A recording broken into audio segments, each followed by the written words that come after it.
এমনভাবে বিতাড়িত করছে, ঝাড়ু বাড়ি দিয়ে বাংলাদেশের জনগণ ছাত্র জনতারা এখান থেকে পাঠিয়ে দিয়েছে। সেই আদালতে রায় হয়েছে এবং বাস্তবায়ন করবে বিএনপির সরকার ইনশাল্লাহ। গণহত্যাকারী হাসিনার সে ওখানে বসে কল কবজা কেটেছে। আমিও আমার বাবার মৃত্যুবার্ষিকী পালন করে আসছি ডিসেম্বরে, কিন্তু বিএনপির ভারপ্রাপ্ত চেয়ারম্যান জনাব তারেক রহমান দীর্ঘ 17টি বছর তার বাবার কবর জিয়ারত করতে পারে নাই। কেন? এখান থেকে ঠিক 5 কিলোমিটার, ঠিক 500 গজ পশ্চিমে ওই গণভবনে ফ্যাসিস্ট হাসিনা, স্বৈরশাসক হাসিনা, গণহত্যাকারী হাসিনা সে ওখানে বসে কল কবজা কেটেছে।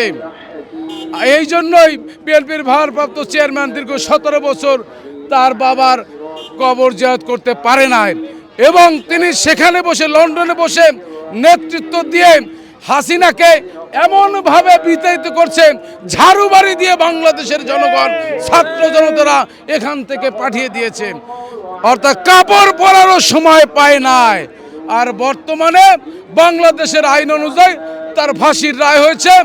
আমরা আজকের এই দিনে প্রত্যাশা করছি হাসিনাকে বাংলাদেশে ফিরিয়ে এনে আইন অনুযায়ী যে ফাঁসির রায় হয়েছে সেটা কার্যকর করা হবে এবং আজকের দীর্ঘ 17 বছর পর বিএনপির ভারপ্রাপ্ত চেয়ারম্যান আজকের তার বাবা আমাদের নেতা শহীদ রাষ্ট্রপতি জিয়াউর রহমানের কবর জিয়ারত করে মাজার জিয়ারত করবে, কবর জিয়ারত করবে, সেজন্য আমরা এসেছি। ধন্যবাদ।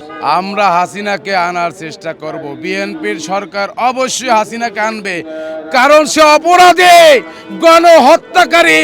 গণহত্যার দায় যে আন্তর্জাতিক ট্রাইব্যুনাল আদালতে, যে আদালত তিনি নিজে সৃষ্টি করেছেন, নিজে তৈরি করেছেন, সেই আদালতে রায় হয়েছে এবং বাস্তবায়ন করবে বিএনপির সরকার ইনশাল্লাহ, কার্যকর করবে বিএনপির সরকার ইনশাল্লাহ।